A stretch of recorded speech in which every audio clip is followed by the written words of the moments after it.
कह रहा है आपने क्लोरोफॉर्म ले रखा है और उसको स्टोर किया है डार्क कलर्ड बॉटल्स में।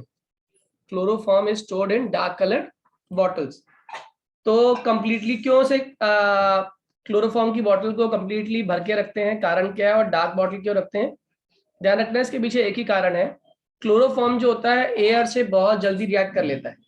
क्या कर लेता है? ये बहुत जल्दी एयर से रिएक्ट कर लेता है और एयर से रिएक्ट करने के बाद इट गेट्स ऑक्सीडाइज्ड, और ऑक्सीडाइज होने के बाद ये फॉर्म कर लेता है कार्बोनिल क्लोराइड। इसीलिए हम कोशिश करते हैं पहली बात तो इसको डार्क बॉटल में रखें, और दूसरी बात इसे कंप्लीटली फिल्ड रखें ताकि ये किस तरीके से किससे कंबाइन ना करे, ऑक्सीजन से कंबाइन ना करे। याद रहेगा?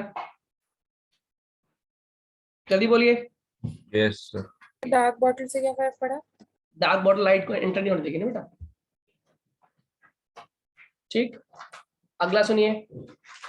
कह रहा है आपको ये रिएक्शन दी हुई है, what is this? This is chloroform, और क्या कर दिया, इसकी ऑक्सीडेशन कर दी, A+B बन रहा है। ये तो सामने सामने चल गया पता आपको।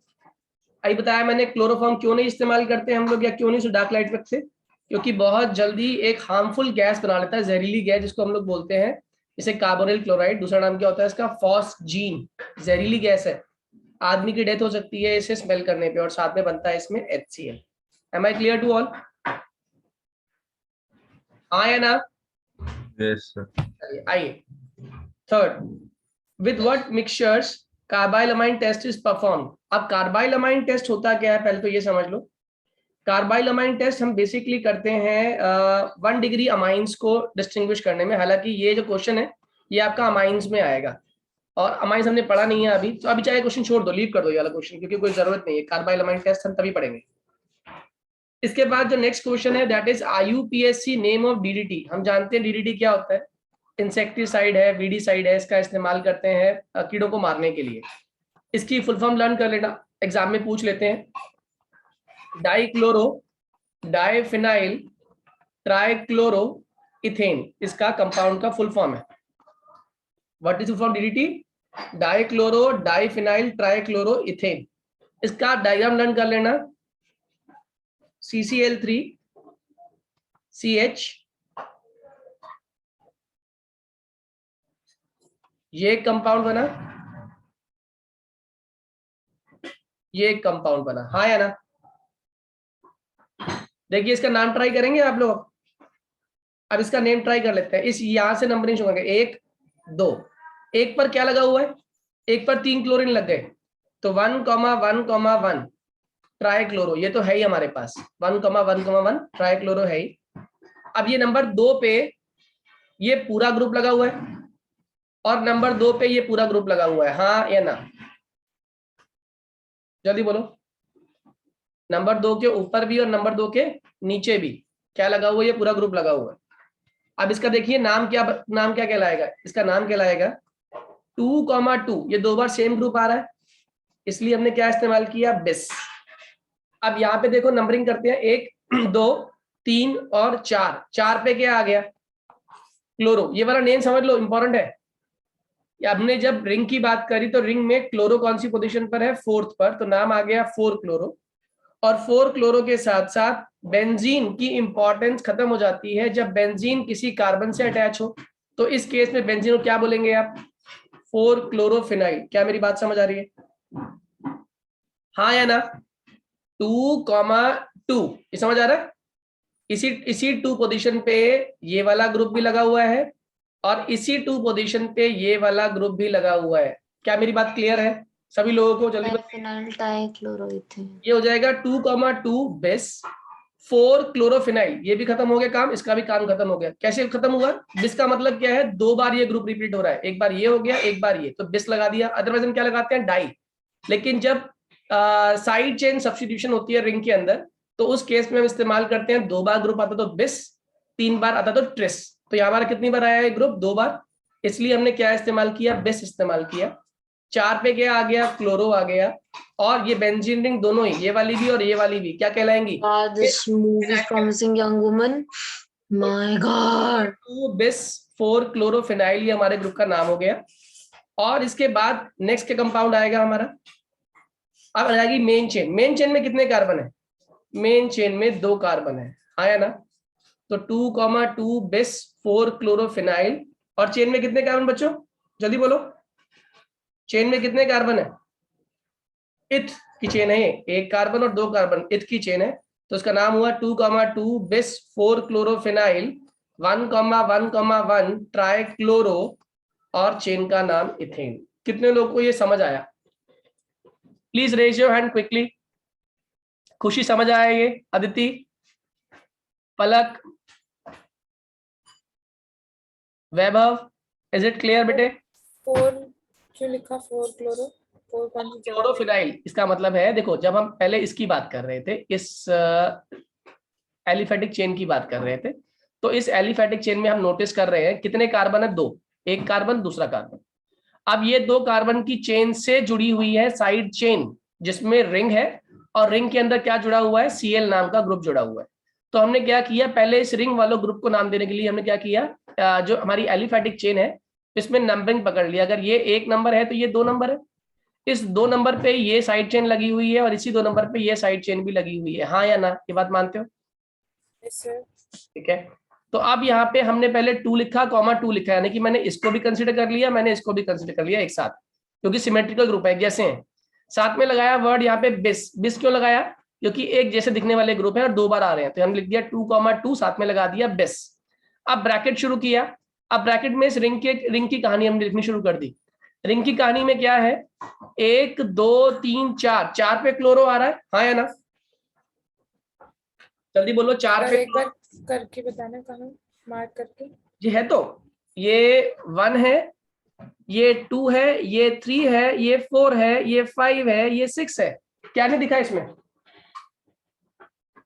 कलर मैच मिसमैच हो रहे हैं इसलिए। समझ आ गया? अब दिख गया? Yes sir. ठीक है। तो ये 4 क्लोरोफिनाइल क्लियर हो गया सभी लोगों को? जल्दी बोलिए। जैसे ही 4 क्लोरोफिनाइल बोला, इस रिंग का काम कंप्लीट हो गया, इसका भी काम कंप्लीट हो गया, इसका भी काम कंप्लीट हो गया, क्योंकि हमने क्या लिखा हुआ है? बिस। इसका मतलब एक साथ दोनों को लेके चल रहे हैं। तो 2,2 बिस 4 क्लोरोफिनाइल। और अब आ जाओ जरा, जो पहले वाले एल्काइल चेन उसमें क्लोरीन प्रेजेंट है, इसका नाम क्या हो जाएगा? इसका नाम हो जाएगा 1,1,1 ट्राइक्लोरो, और चेन का नाम ethane. Am I clear to all? हाँ या ना? बच्चों जल्दी बोला करो हाँ या ना। Yes sir. चलिए आगे की बात करते हैं। कह रहा है इसके अंदर कंपाउंड के अंदर, उसने आपसे क्वेश्चन पूछ लिया, क्लोरोफॉर्म की बात कर रहे हैं ताकि क्लोरोफॉर्म पक्के से हो जाए, इस पर बेस क्वेश्चन हम कर पाए। तो उसने कहा अगले क्वेश्चन में, name the compound which is employed as solvent for fat, alkaloids, iodine and other substance. कौन सा सब्सटेंस है जिसके अंदर सब चीज घुलती है? फैट्स भी घुलते हैं, एल्केलॉइड्स भी घुलते हैं। तो ये बात आप लोग लर्न कर लेना। क्लोरोफॉर्म या फिर ट्राइक्लोरोमीथेन एक ऐसा सॉल्वेंट है जिसके अंदर फैट्स, एल्केलॉइड्स, आयोडीन सब घुल जाता है। लिख लेना, क्लोरोफॉर्म के अंदर आपका डिसॉल्व हो जाता है फैट्स, एल्केलॉइड्स, आयोडीन, और साथ साथ बाकी सारे सब्सटेंस इसमें डिसॉल्व हो जाते हैं। Am I clear to all? हाँ या ना? Yes sir. चलिए आगे आ जाइए। इसके बाद अगेन एक IUPAC वाला वो है कि कौन सा जो सब्सटेंस है कहाँ पे इस्तेमाल होता है। इसमें कुछ आप लर्न कर लोगे तो ऑटोमेटिकली मैचिंग आप कर पाएंगे। जैसे क्लोरम फेनिकोल, क्लोरम फेनिकोल दिया हुआ है, थायरॉक्सिन दिया हुआ है, क्लोरोक्वीन दिया हुआ है, ये तो नाम सुना भी होगा आप लोगों ने, क्लोरोक्वीन, और क्लोरोफॉर्म। ठीक है। और यहाँ पे दे दिया आपको मलेरिया।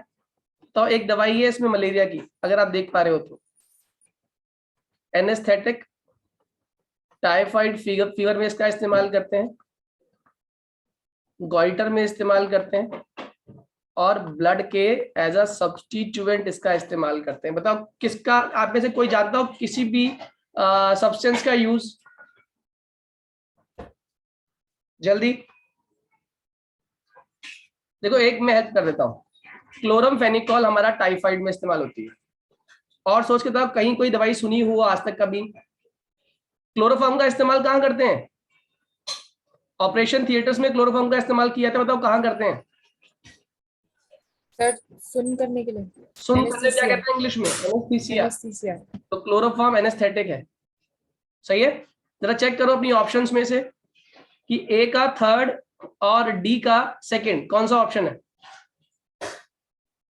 ए का थर्ड, डी का सेकंड, मुझे तो एक ही ऑप्शन दिखाई दे रहा है, ए ऑप्शन। क्या दिखा आप लोगों को? जल्दी बोलिए, जल्दी बोलिए, हाँ या ना। Yes sir. ठीक है, आ जाइए जरा।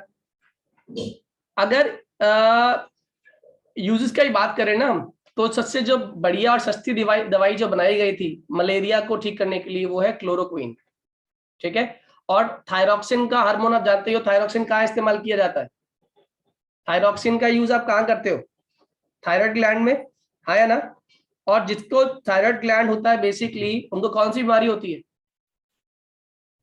गोइटर, आयोडीन दिया जाता है। Am I clear to all?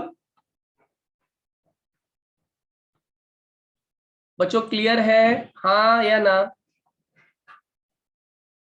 ठीक है, अगर ये समझ आ गया तो आगे की बात करते हैं। इसके बाद है assertion and reasoning. Assertion reasoning में पहला उन्होंने कह दिया, एजर्शन दिया हुआ, रीजन दिया हुआ है।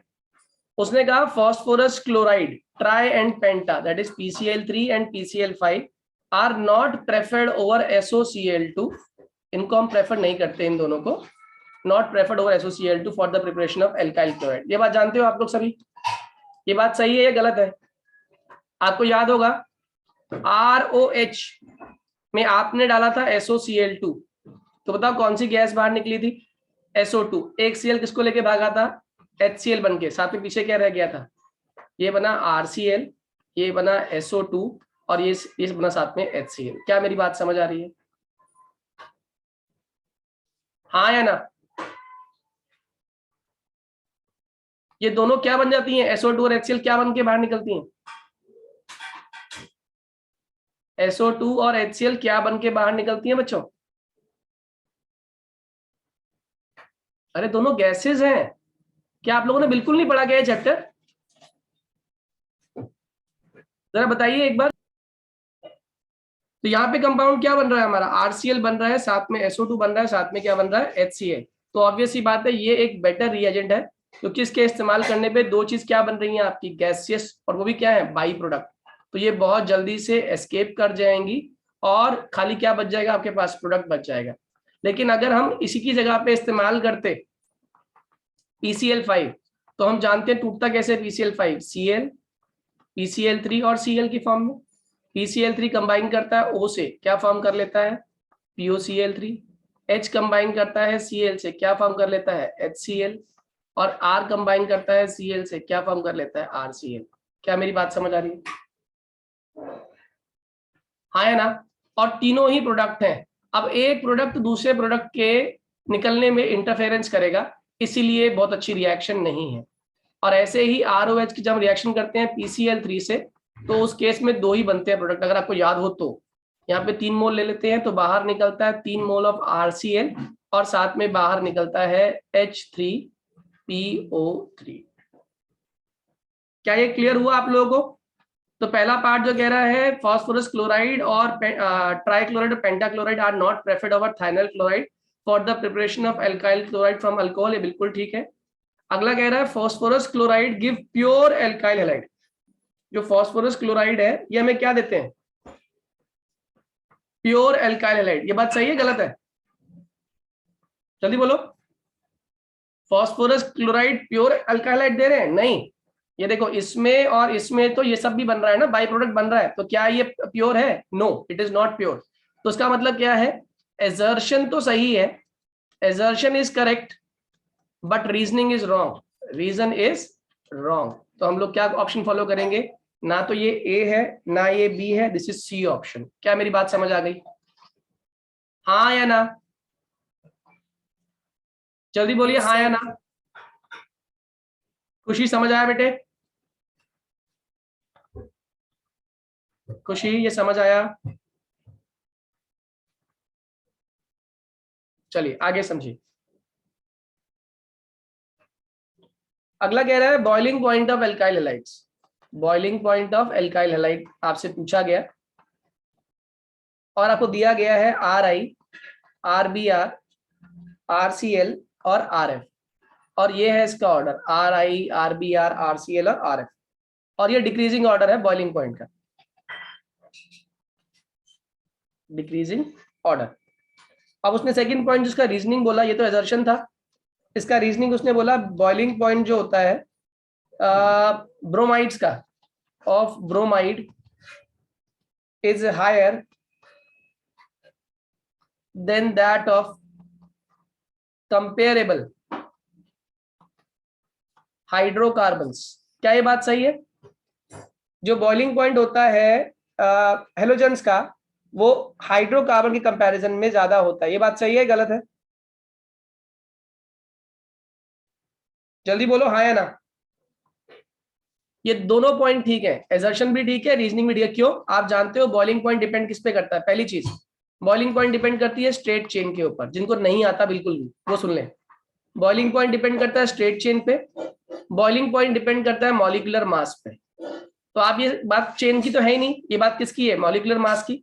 जिसका मॉलिक्यूलर मास ज्यादा होगा, ऑब्वियस सी बात है, उसका बॉइलिंग पॉइंट ज्यादा होगा, इसीलिए बॉइलिंग पॉइंट का घटता हुआ ऑर्डर दिखा दिया। अब यहाँ पे RI है और यहाँ पर मैं RH ले लेता, मतलब मान लो ये है CH3I और ये है CH3H, दैट इज CH4, और ये CH3I, तो ऑब्वियस सी बात है CH3I का मॉलिक्यूलर मास CH4 से ज्यादा है। तो अगर ज्यादा है तो ऑब्वियस सी बात है क्या होगा कि RI का बॉइलिंग पॉइंट जो है RH से ज्यादा हो जाएगा। तो जितना मॉलिक्यूलर मास ज्यादा होता है उतना ही बॉइलिंग पॉइंट ऑटोमेटिकली क्या होता है हमारा? ज्यादा। Am I clear to all? जल्दी बोलो बच्चों, क्विकली आंसर। ठीक है, समझ आ रहा मुझे कि आप लोगों ने पढ़ाई नहीं करी है। एक काम कीजिए, आप लोग पहले चैप्टर को रिवाइज करिए,